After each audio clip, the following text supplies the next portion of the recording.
Bom, boa tarde a todos e a todas. Sejam bem-vindos a mais um seminário do Grupo de Dinâmica Orbital e Planetologia. Hoje a gente tem o prazer aqui de ter o professor do grupo, o professor Valério Carruba, que vai fazer uma apresentação de um trabalho mais recente dele, envolvendo novamente Machine Learning. Vamos lá, professor. Obrigado.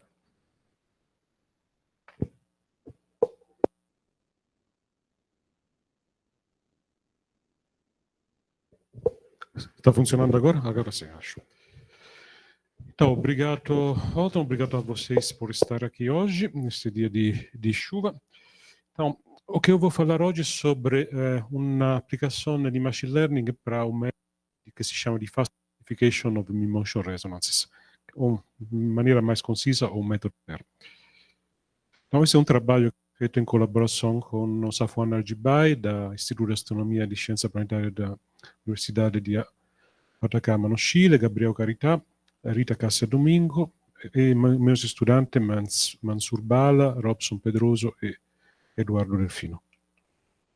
Então, que cosa vamos ver hoje? Primeiro, o problema da identificação de ressonância nos NEOs, Near Earth Asteroids. Então, por que é difícil identificar ressonância nesta região e como esses métodos podem ser úteis.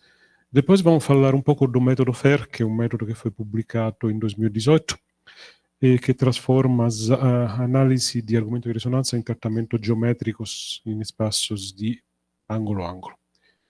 Vamos falar como esse método se presta para a aplicação de Machine Learning, os resultados e as conclusões.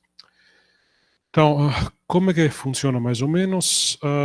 Acho que podemos passar por aqui. Primeiro vamos falar um pouco dos NEOs, Near Earth Asteroids. Sono classificados com respeito à posição relativa com respeito à Terra. Temos objetos AMOR, que têm um pericentro que está entre aqueles da Terra e 1,33 da astronômica, que são indicados com os símbolos em vermelhos aqui.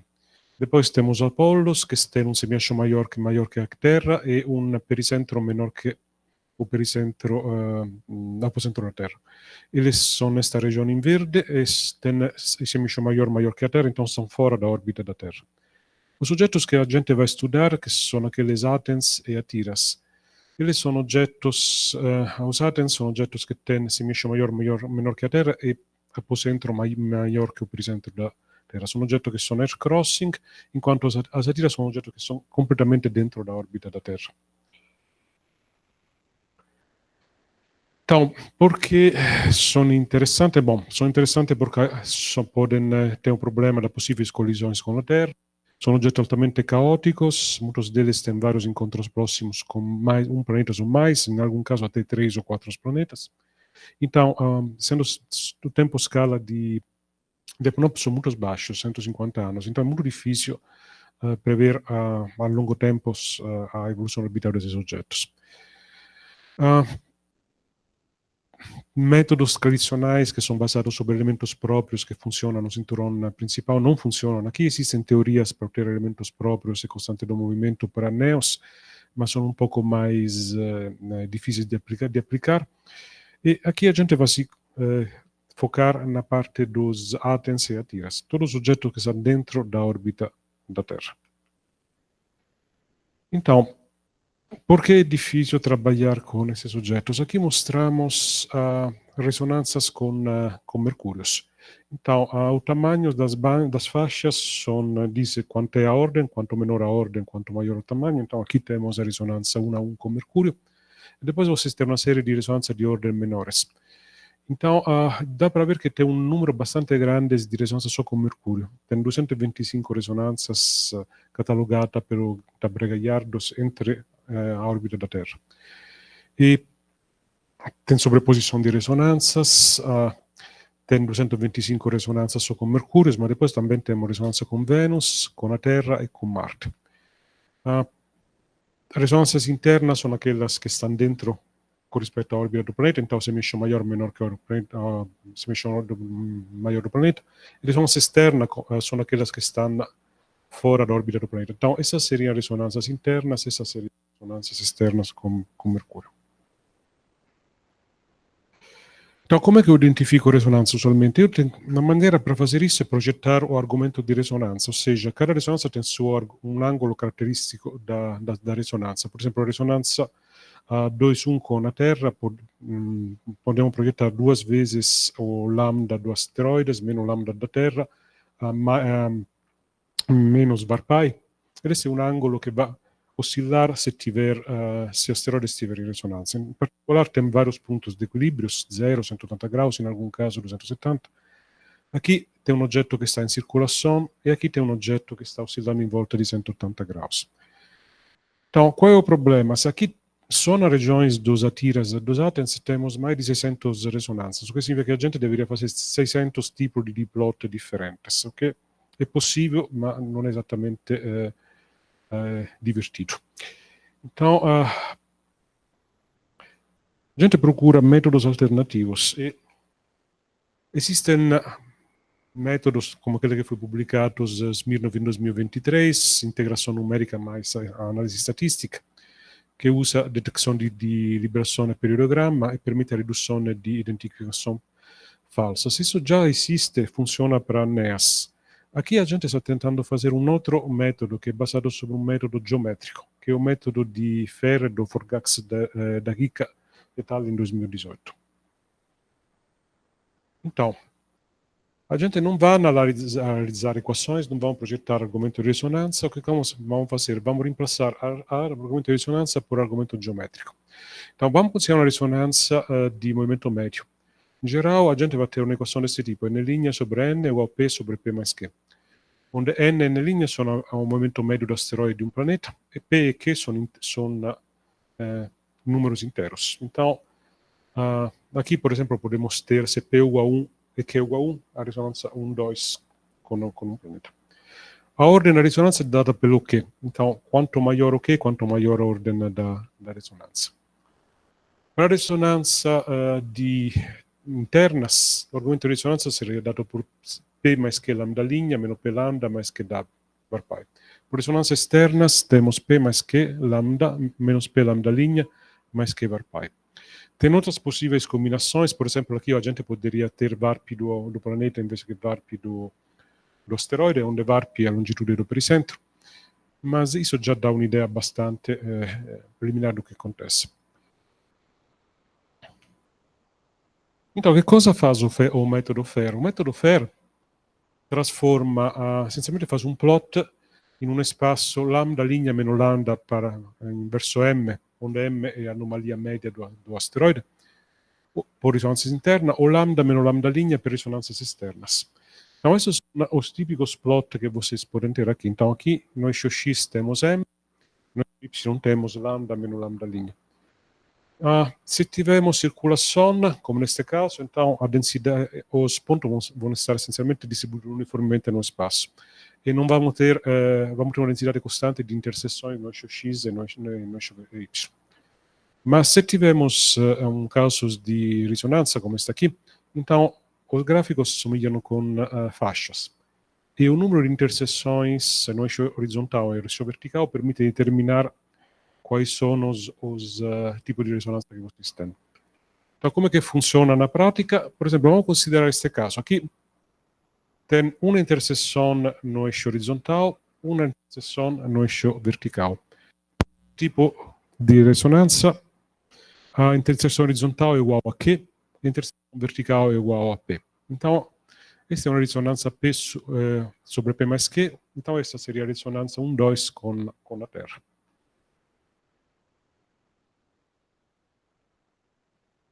Então, isso é uma tabela que vai dizer mais ou menos como funcionam os métodos. P mais Q lambda linha, menos P lambda, menos Q var pi. Então, o gráfico vai ser lambda linha menos lambda versus M.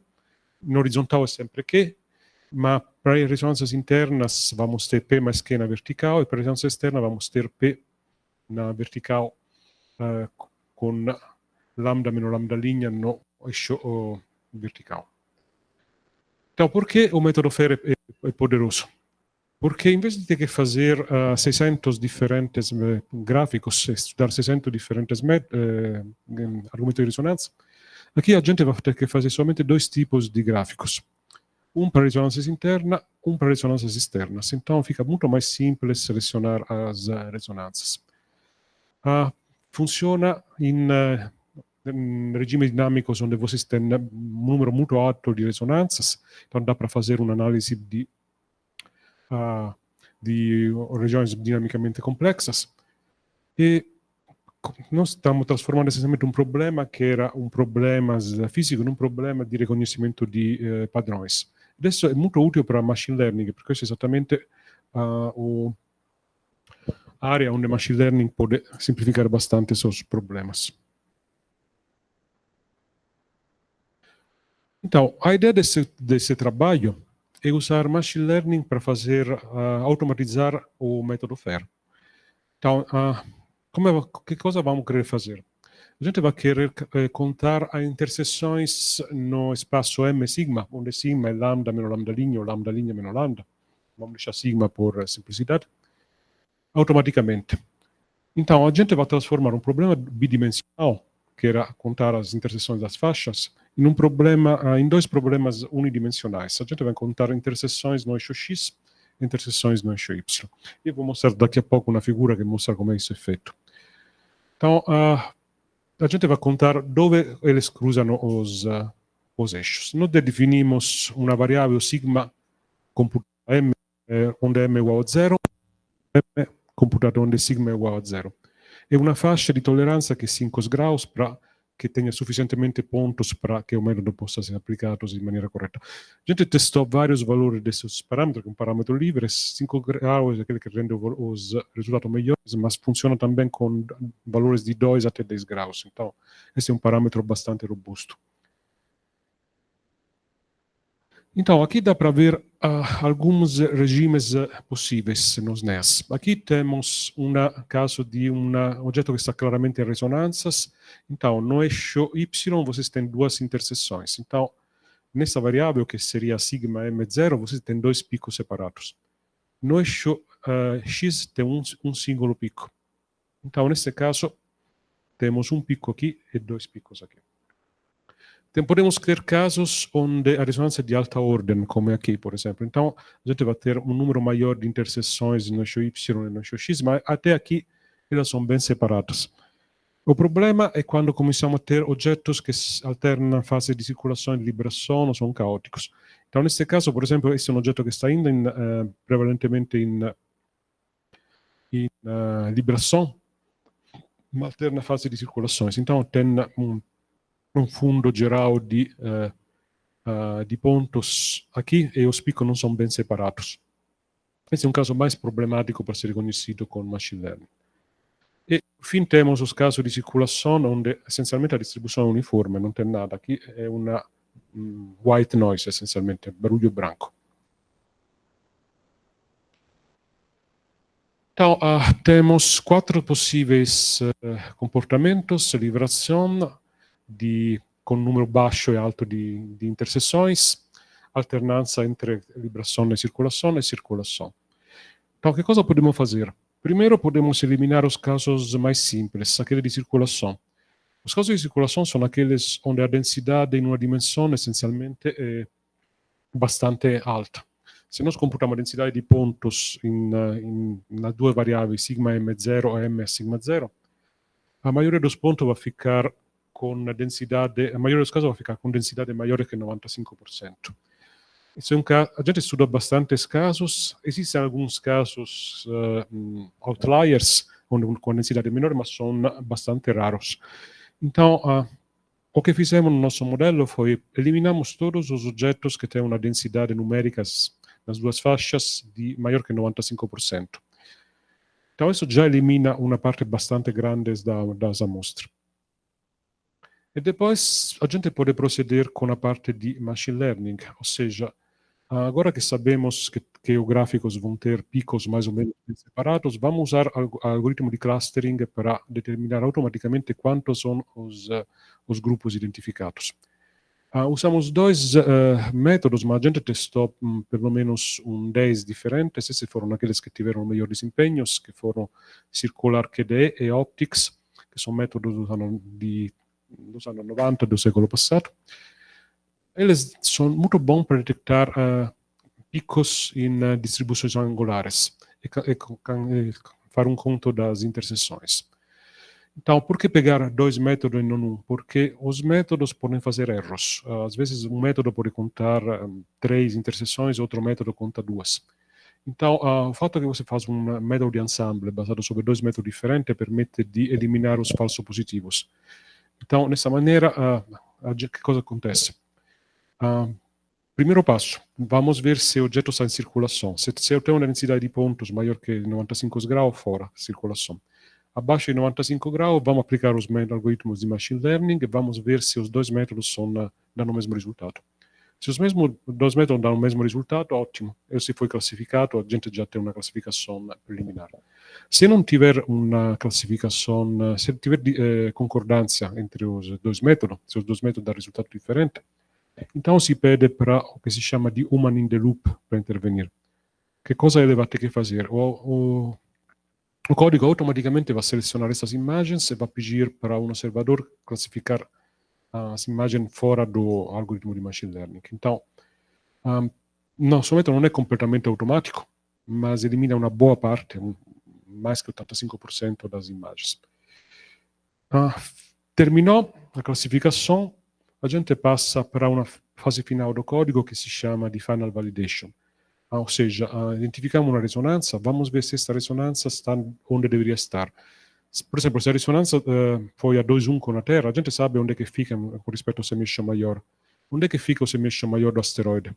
Se o semi-eixo maior do asteroide que foi identificado nesta ressonância está mais que 0,04 unidade astronômica do valor esperado, então é um falso positivo e eliminado.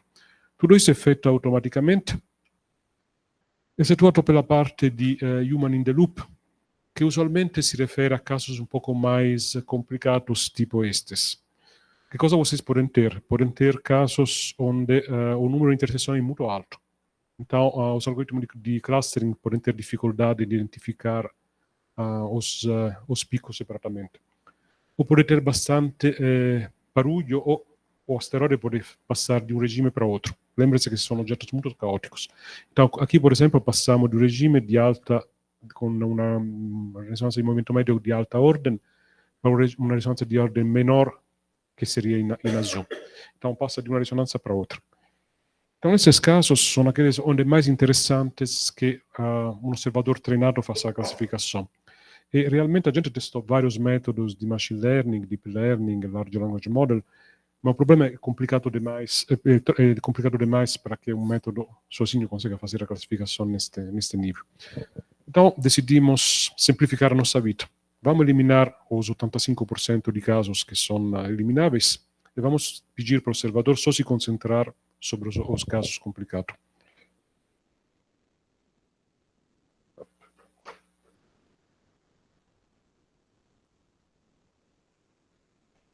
Scam. Ok, como é que funciona o método, quais são os resultados e quais são as vantagens? A gente se focaliza sobre o asteroide Atira e Athens. E aqui eliminamos os asteroides que são em ressonância 1 a 1 com a Terra para evitar problemas de identificação e ressonância com esses objetos. Então, pegamos 0,98, que é o limite mínimo para sair da região dos orbitais da Terra. Fazemos uma análise da ressonância do movimento médio com os planetas terrestres, então Mercúrio, Vênere, Terra e Marte.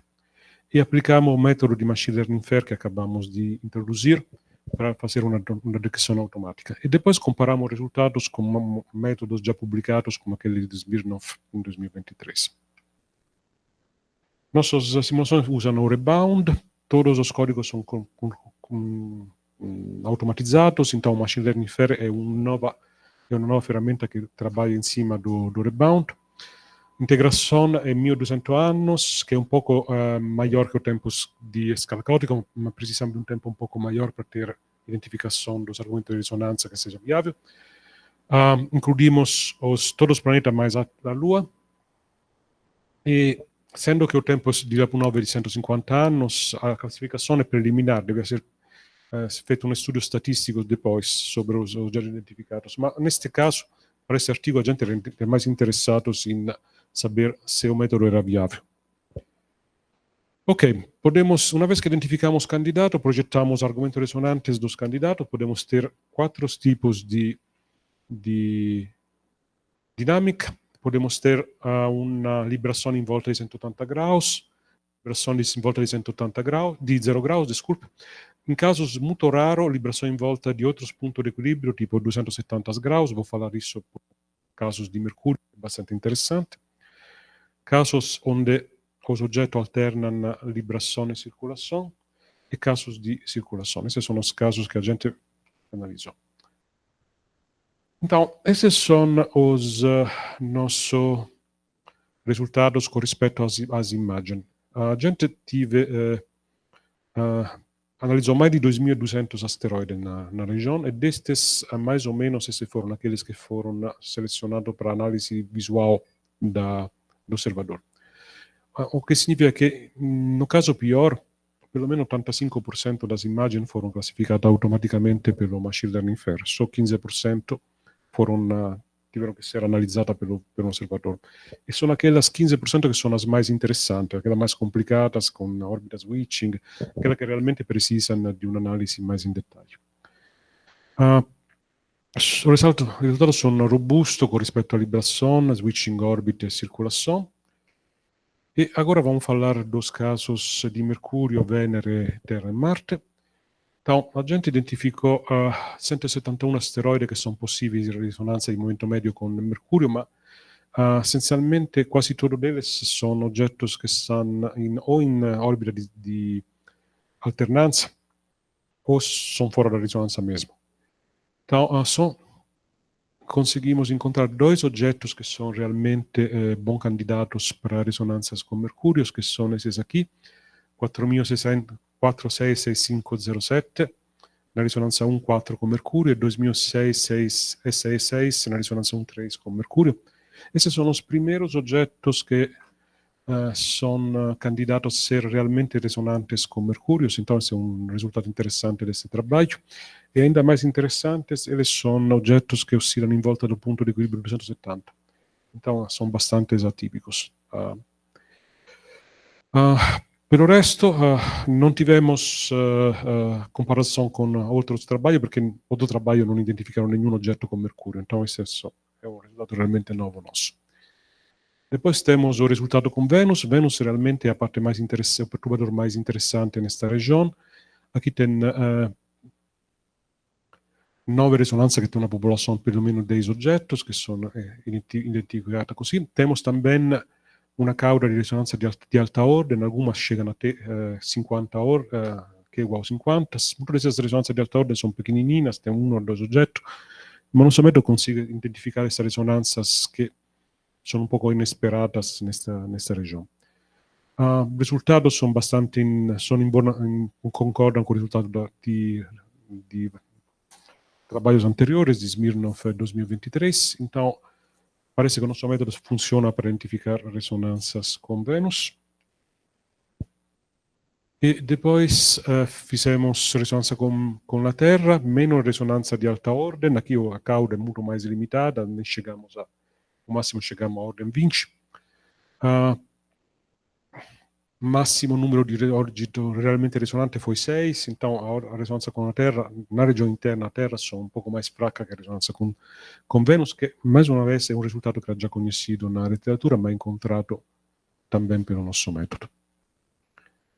Por fim, tem a ressonância com Marte. A ressonância com Marte, a 2.1 com Marte, é a ressonância mais importante de todas, tem mais de 100 objetos, esta é a ressonância que surpreendeu. Tem 9 ressonâncias de alta ordem e, mais uma vez, encontramos concordâncias com resultados anteriores. Então, para concluir, acho que podemos concluir um pouco mais cedo hoje. O Machine Learning FAIR é um método que permite de automatizar o método FAIR. Então, em vez de ter que analisar 2.200 imagens, nesse caso, todas visualmente, a gente conseguiu eliminar a grande maioria delas. No caso pior, a gente teve que analisar 400 imagens por planeta. Conseguimos detectar a ressonância em movimento médio usando padrões geométricos, reconhecimento de imagem, e temos uma ótima concordância com o método tradicional. Então, É um método que é eficaz para database de grandes, como aqueles que vão ser criados pelo Rubin. E pode ser usado em regiões caóticas, onde outros métodos podem ter dificuldades de identificar a ressonância de momento médio. Podemos identificar também objetos que estão em ressonância de alta ordem ou que são em ressonâncias sobrepostas. E no futuro a gente pretende estender o modelo para outras aplicações, tipo ressonâncias que envolvam o varpai do planeta no argumento de ressonância, ou ressonância de tipo inclinação, que já são previstas no modelo FAIR, no método FAIR, mas que podem ser facilmente implementadas com pequenas correções para o método de machine learning. Então, muito obrigado pela atenção. Que cosa vocês precisam lembrar? Essencialmente que é machine learning FAIR é um método que pode criar uma ponte entre a mecânica celeste e o machine learning e que permite a classificação de asteroides em tempo em grande escala, que pode ser útil para o resultado das próximas surveys. E temos um artigo que está em revisão no Celestial Mechanics. Recebemos os 2 relatórios hoje, então parece que o editor deveria se posicionar nos próximos dias. Então, uma vela para Madonna ou qualquer coisa qualunque coisa que possa dar aiuto. E pretendemos disponibilizar os códigos no GitHub se o artigo for aceito. In particolare, se tiver pessoas interessadas, eu posso dar uma demonstração de como funciona o método FAIR na prática e como o observador pode usar para classificar automaticamente. Mas a ideia é que seja um método que seja usado pela comunidade, não queremos que seja usado somente para o nosso grupo. Então, se tiver um retorno ou interesse, falem comigo depois e a gente vai disponibilizar para pessoas interessadas. Ed era isso que eu queria falar. Obrigado pela atenção.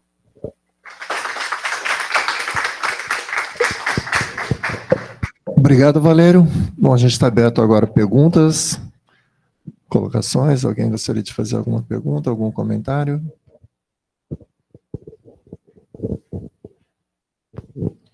Oi, Valério. Interessante a ideia. Eu só fiquei na dúvida que você faz, então, tudo em cima dos gráficos lá de delta lambda por M.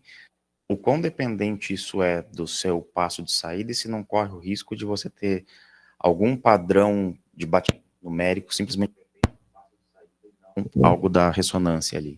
Essa é uma ótima pergunta. Você vai ter que estudar quais são os períodos associados com a sua ressonância de movimento médio. Então, existem critérios para evitar esse tipo de problema. Em caso que tenha falsos positivos, como aquele que você sugeriu, o nosso código automaticamente elimina eles, porque eles querem uma região do espaço que não bate com a posição real da ressonância de movimento médio. Então, a ideia é que, bom, é óbvio que você vai ter que escolher um método de integração, um esquema que seja adequado para o seu problema, mas até se você não fazer isso, tem alguma maneira de eliminar os falsos positivos automaticamente. Então, parece que, desse ponto de vista, parece ser robusto. Obrigado, Rafael. Mais alguém? Alguma outra pergunta, alguma colocação? Tem alguém na online que tem alguma pergunta? Não? Valério, essa é uma pergunta, foge totalmente, talvez, da ideia aí, que o método aí parece ser a parte mais importante, mas você identificou objetos reais que você está estudando. A minha pergunta diz respeito à questão, algumas pessoas às vezes questionam, você estudar objetos ali próximos ou até interiores a Mercúrio, se o efeito de relatividade, o quão relevante é nesse tipo de trabalho? O efeito de relatividade começa a ser interessante dentro da órbita di Venus. Acho que tem estudos que falam sobre amostra limitada, porque esses são objetos extremamente difíceis de ser detectados e estudados. Acho que tem estudos que estudaram o efeito da relatividade geral sobre, acho, 6 desses objetos que estão dentro da órbita de Vênus, que são os Vatira. E tem um efeito di acceleração do pericentro, do movimento do pericentro, mas é um efeito limitado, importante em tempo e escalas um pouco maiores do que aqueles que a gente usou neste trabalho. Mas é um tópico muito interessante. Acho que poderia ser interessante para um estudo sobre a dinâmica de objetos batidas. Lembrando também que não existem objetos conhecidos dentro da órbita de Mercúrio. Então, os objetos dentro da órbita de Vênus são muito poucos, não sei quantos. Acho que pode contar sobre uma ou duas mãos, não mais que isso. Ok, obrigado. Mais alguém? Mais alguma colocação? Alguma pergunta? Não? Rosana? Valério, muito obrigado pela apresentação, muito interessante. Sobre os dois objetos que você encontrou em ressonância com Mercúrio, tem algo mais que você pode falar deles para a gente? Vai vir um paper aí, ou vocês já colocaram nesse paper que está sob... Este está no artigo que está em revisão. Daria para fazer estudos mais aprofundidos sobre isso. Essa era uma coisa que a gente pensava em fazer. Se tiver interesse, sejam muito bem-vindos. A ideia seria deveria fazer um estudo estatístico sobre esses objetos para ver se realmente, incluindo os erros e a matriz de covariança dos elementos orbitais, eles ficam dentro dessa configuração, por quanto tempo, etc. Daria para fazer um estudo, com certeza. Também deveríamos saber se essa configuração realmente existe. Então, fazer um modelo semi-analítico, tipo aquele de Pane Gallardo, que foi publicado em 2025, ano passado. Então, tem coisas que podem ser feitas. A gente estava com um pouco de pressa por causa de um outro trabalho, então tudo isso ficou para...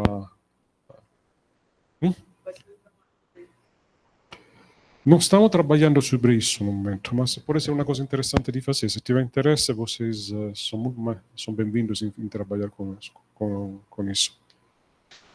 Lembrando também que ainda não sabemos que coisa o editor da Celestial Mechanics vai dizer. Estamos esperando por primeira revisão. Só uma dúvida, nesse trabalho do Galhardo, do Tabaré, né, Galhardo? No Atlas dele lá, aparecia essa ressonância com Mercúrio?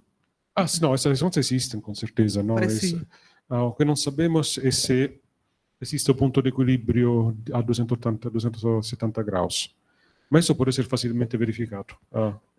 Em termos de inclinação, você sabe a inclinação desses dois corpos? Não de cabeça, mas podemos dar uma olhada. A gente pode fazer um estudo analítico dessa ressonância, se tiver interesse. Mais uma vez, vai depender da boa vontade do editor de Celestial Mechanics.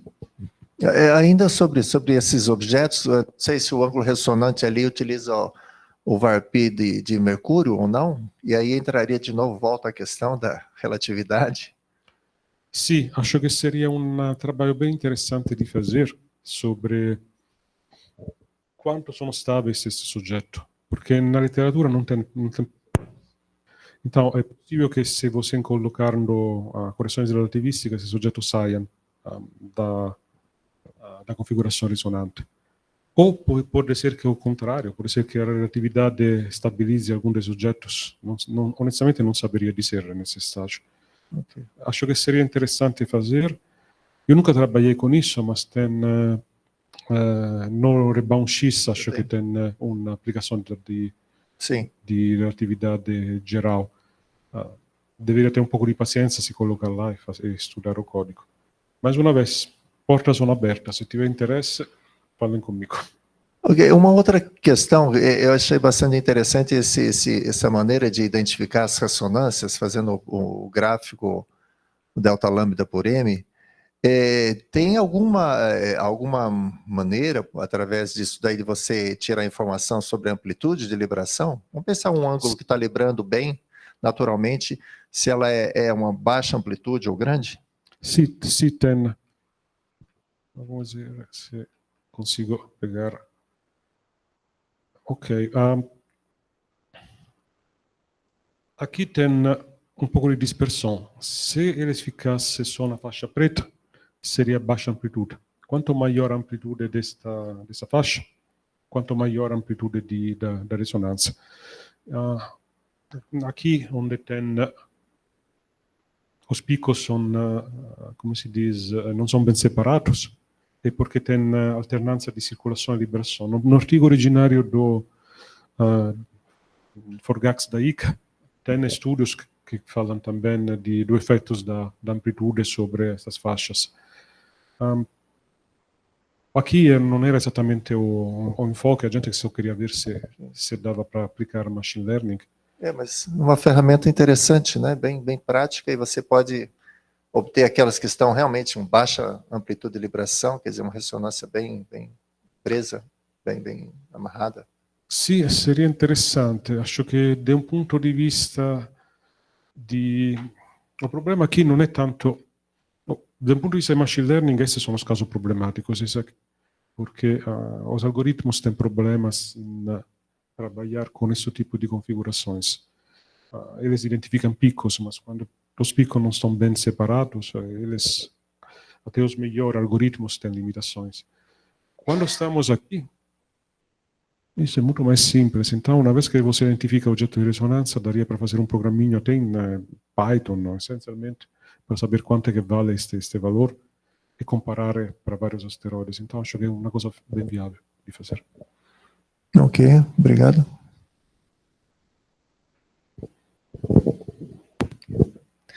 Professor, não sei se eu não entendi alguma parte, mas para fazer esse aprimoramento do método, o senhor precisa do primeiro método. Você precisa das intersecções para obter esses gráficos azuis e laranja, certo? Os histogramas. Sim, a gente faz o plot, certo? Uhum. Depois, automaticamente, o código vai gerar esses gráficos que são simplesmente as interseções. Ou você pega uma faixa de 5 graus acima e abaixo, Uhum. e gera essas interseções. E aí, acho que a minha pergunta é se só com o método anterior existia algo que contabilizava essas linhas, né? E agora algo contabiliza a intersecção. O quão isso, se é que essa ideia de ser mais rápido ou mais prático, não sei. Qual é a vantagem do machine learning? Em relação ao método anterior. O método anterior era baseado sobre observação visual. A única coisa que você tinha eram esses gráficos. Não tinha algo que contava essas linhas? Era no olho? Era no olho mesmo. Cadê o coisa? Agora perdeu tudo.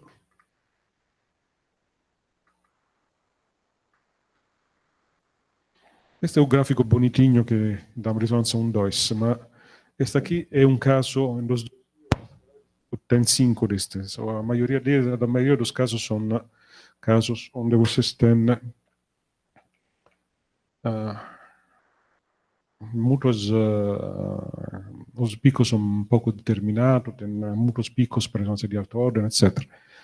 Então, tudo isso é feito automaticamente, era feito visualmente, o que significa que você teria que analisar este tipo de gráfico 1, 2, 3, 4, 5, 2.200 vezes. A gente fez isso no começo desse trabalho, meus alunos fizeram,